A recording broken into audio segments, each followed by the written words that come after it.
On dit que le mensonge mène à rien, visiblement, sauf peut-être à l'Élysée. Je reviens sur la vidéo que je fais sur le RN. J'ai vu plein de commentaires disant « Vive le RN, vive LFI, etc. etc. » Je crois que vous n'avez toujours pas bien compris. Peut-être êtes-vous fanatique ou en possession. La France a la 8 ennemis, qui sont l'UE, l'OTAN, l'euro, l'État profond français, l'État profond américain, l'oligarchie, la franc-maçonnerie et enfin les Lubavitch, enfin pour ne citer que. Ce beau petit monde, ils sont associés pour faire quoi?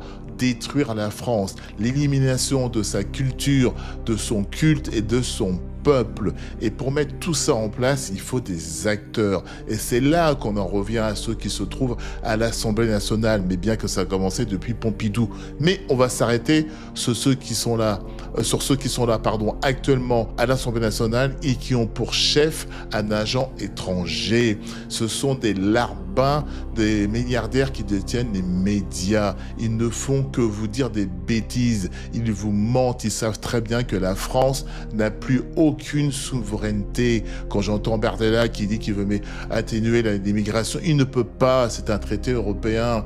Quand j'entends attention, on va sortir des muscles pour le Mercosur, ils ne peuvent pas. La compétence commerciale, c'est l'Union européenne. Ils le savent très bien. Ce ne sont que des menteurs, je l'ai déjà dit, mais c'est tellement vrai, et surtout des acteurs. Il suffit de se souvenir de Mélenchon à Marseille. Il disait que M. Macron était un xénophobe devant la caméra et devant ses militants. Et pas de bol, Macron s'est pointé derrière lui. Il a été surpris. Et là, on voit qu'il retourne sa veste. Il fait un 180 degrés. Mélenchon, ce n'est pas mon ennemi. Vous avez dit que c'est le plus grand xénophobe qu'on ait, Emmanuel Macron. Non, non.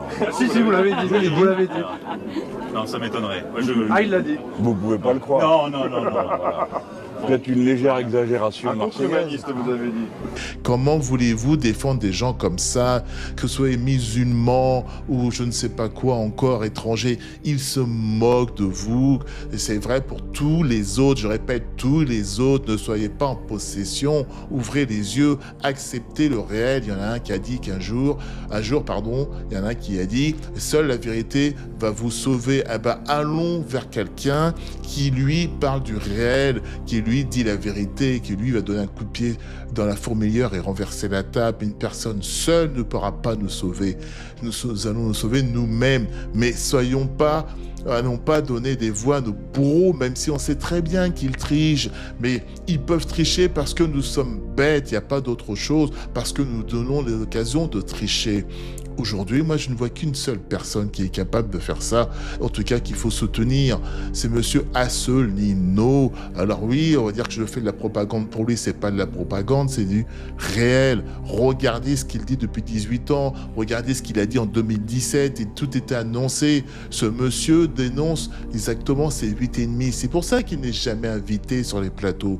Et commencez pas à dire il n'aura pas ses voix, donc je ne vais pas voter pour lui. Mais bande de crétins utiles et d'idiots utiles, c'est pour lui qu'il faut voter. Alors chaque petite aide est important pour qu'on puisse nous en sortir. Comme je le répète, je le dis encore une fois, une personne seule ne va pas nous sauver. Ni Trump, ni personne d'autre. C'est au peuple français de se sauver. Et une fois que cette personne sera élue, il mettra tous les sujets, même les plus tabous entre les dom-toms, l'Algérie, etc., sur la table pour les régler. Mais tant qu'on a un ennemi commun, on ne peut pas s'en sortir. Je vais finir ma vidéo sur 3 citations.